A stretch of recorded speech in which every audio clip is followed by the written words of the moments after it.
মহাপুৰুষী আদৰ্শত এনে কি তৃপ্তি আছে? মহাপুৰুষীৰ জীৱনশৈলীত সেই যে আদৰ্শটোত আমি জীয়াই থাকিব বিচাৰো, বহুজনে যেতিয়া আমাক প্ৰশ্ন কৰে যে গুৰুজনৰ আদৰ্শত থাকি কি এনেকুৱা তৃপ্তি পোৱা, সেই উত্তৰটো আমি অসমীয়াই কেনেকৈনো দিব বিচাৰো?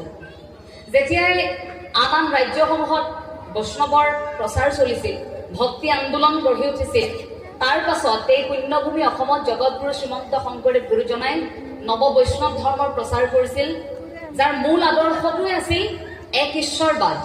আপোনালোক সকলোৱে জানে সেই ভক্তিবাদৰ ধাৰাটোৱে আছিল ঈশ্বৰ চিন্তা, অৰ্থাৎ কৃষ্ণ সংস্কৃতি।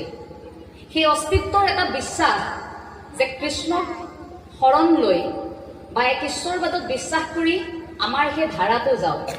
বিশৃংখল হৈ থকা লোকসকলক একত্ৰিত কৰিছিল গুৰুজনাই এক ঈশ্বৰবাদৰ জৰিয়তে। বিকল্প আমাৰ হাতত বহু আছিল, তথাপিও গুৰুজনাই সেই এক ঈশ্বৰ